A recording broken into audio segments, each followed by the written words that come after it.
The truth behind the latest political drama will shock you.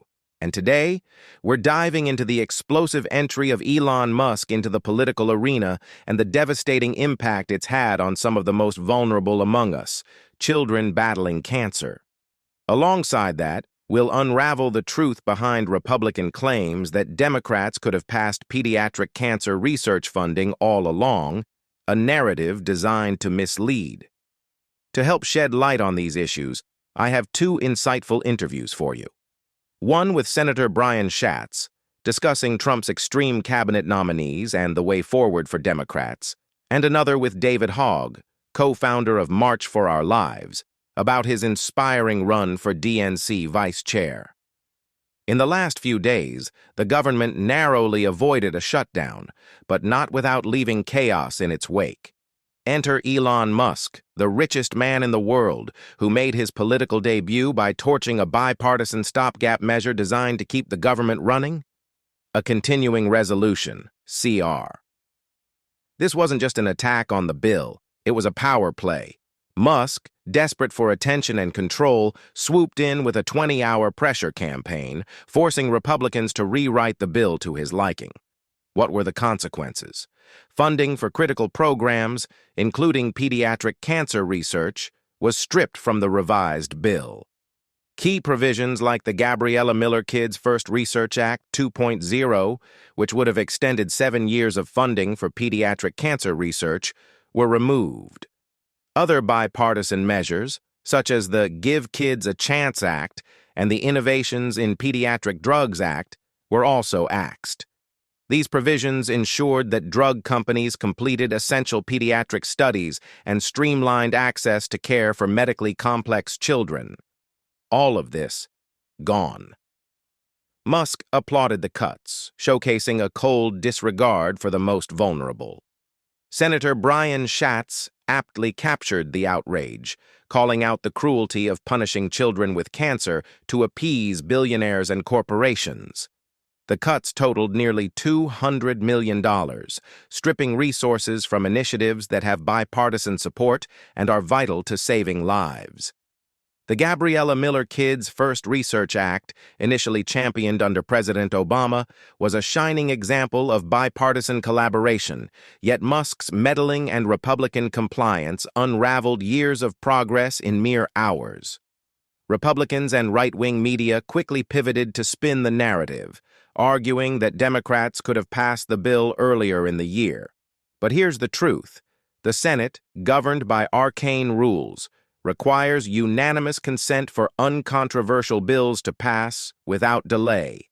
Just one objection can hold the process hostage, consuming precious floor time, time that Democrats have wisely used to confirm a historic number of judges. Knowing this, Democrats added the cancer research funding to the year-end CR, a common and efficient practice. This was a strategic move to ensure bipartisan measures passed without delay. Yet, it was Musk's intervention that led to these cuts. Republicans followed his lead, gutting vital programs in the name of political theater. While Democrats worked tirelessly to salvage the situation, securing unanimous Senate consent for the Gabriella Miller Kids First Research Act 2.0 as a standalone bill, it's critical to remember that this funding almost didn't happen, and the blame lies squarely with Musk and those who enabled him. This saga underscores a harsh reality. The Republican Party has become a tool for the wealthiest to impose their will at the expense of everyday Americans, even children battling cancer. And despite the claims of being pro-life or pro-family, their actions reveal a different truth. David Hogg, running for vice chair of the DNC, echoes the urgency for change. As a young leader, he recognizes the need for a party that represents the working class and engages with people across all communities, not just the ones deemed politically convenient. His candid approach, rooted in authenticity, is exactly what's needed in an environment dominated by outdated leadership and corporate interests. The stakes couldn't be higher, and the need for real, meaningful action has never been more urgent. We have to stand for those who cannot fight for themselves, ensure our children have a future, and hold those in power accountable when they fail us. If this story resonates with you, don't just stop here.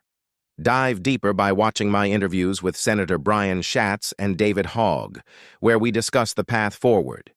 Together we can demand better leadership, fight for the vulnerable, and ensure that justice prevails. Let's keep this conversation going. Let's talk about a seismic shift in politics. Elon Musk stepping into the political arena.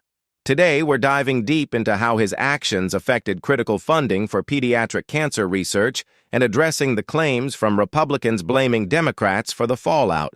Plus, I've got two incredible interviews for you. One with Senator Brian Schatz on Trump's extreme cabinet nominees and the future messaging strategy for Democrats. And another with David Hogg, co-founder of March for Our Lives, on his campaign for DNC vice chair. I'm Brian Tyler Cohen, and this is No Lie. In the past few days, the government narrowly avoided a shutdown, but with it came a wave of misinformation. At the center of it all? Elon Musk. Let's set the record straight. Initially, Democrats and Republicans had worked out a continuing resolution, CR, to keep the government open. This was routine, a standard measure to buy more time. But at the 11th hour, Musk swept in, launching a 20-hour pressure campaign that ripped apart the CR. His motive? Attention, power, and the chance to prove his dominance. Trump, shockingly, seemed happy to step aside and let Musk take the stage. Musk's intervention forced Republicans to rewrite the CR, slashing numerous bipartisan healthcare provisions, including the Gabriella Miller Kids First Research Act 2.0, which extended pediatric cancer research funding for 7 more years. Among the casualties were the Give Kids a Chance Act, encouraging pediatric studies for new cancer drugs, the Innovations in Pediatric Drugs Act, penalizing companies that skip required studies, and the Accelerating Access to Care Act, which streamlines treatment for kids with complex medical conditions. The cuts also included initiatives to combat opioid abuse and restrictions on pharmacy benefit managers that inflate patient costs. All of this healthcare funding was wiped out, and Musk celebrated the new version of the bill. If not for him, these essential provisions would still be intact. That's the legacy of Musk's political debut, applauding cuts that left children with cancer and other patients in need without support. Senator Brian Schatz, one of my guests today, took to social media to call out the absurdity of these actions, accusing Republicans of prioritizing tax cuts for corporations over the lives of sick children. Chris Hayes echoed this outrage, highlighting how $200 million earmarked for childhood cancer research was casually axed. The program, established on a bipartisan basis during the Obama administration, was gutted because Musk demanded it. Let me be clear. The richest man in the world, worth over $250 billion, is directly responsible for stripping critical funding for kids with cancer. Predictably, Elon's defenders tried to spin the story. They argued that the Gabriella Miller Kids First Research Act 2.0 had already passed the Republican-controlled House earlier this year and stalled in the Senate. They claimed Democrats could have passed it sooner if they cared enough. But here's the reality. Passing bills in the Senate is far from simple. Unless there's unanimous consent, where every senator agrees, even one objection can stall progress. Bills like this, while bipartisan, can require weeks of floor time that Democrats couldn't spare, especially with priorities like confirming judges. Senate floor time is a finite resource, and Democrats confirmed a record-breaking 235 judges this term, prioritizing long-term judicial impact. Knowing this, Democrats added the bill to the end-of-year CR package, standard practice for bipartisan measures. It wasn't about neglect, but strategy, ensuring essential legislation made it through without jeopardizing other priorities. Musk's interference derailed this plan, forcing healthcare provisions out. Eventually, the Senate did pass the Gabriella Miller Kids First Research Act 2.0, but only after Democratic Senator Tim Kaine convinced Republican Senator Rand Paul to drop his objection. That's the only reason this funding survived, because of Democrats' persistence. Remember this when Republicans claim to be pro-children or pro-life. Their actions tell a different story. This debacle underscores a larger truth about Republican leadership. We're seeing an unelected billionaire like Musk wield outsized influence, while figures like Rand Paul block progress for personal reasons. This isn't leadership, it's chaos. But here's the thing. Public opinion matters, and Democrats need to communicate effectively. My guest, Senator Schatz, shared insights on this. He argued that Democrats often overthink their messaging, diluting their arguments to avoid offense. Meanwhile, Republicans like Trump use blunt, even offensive language that resonates with their base. Democrats must strike a balance between authenticity and inclusivity, speaking plainly without compromising their values. My second guest, David Hogg, shared a powerful perspective on navigating a system dominated by older leaders. As a young activist running for DNC vice chair, he emphasized the need for change and authenticity.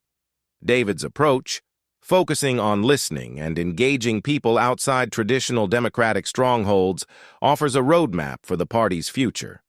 If you're ready to dig deeper into these interviews, click the links on your screen or head to the interviews playlist on my channel. Don't forget to hit like, subscribe, and turn on notifications so you never miss an episode. Together, we can cut through the noise and uncover the truth. Stay tuned.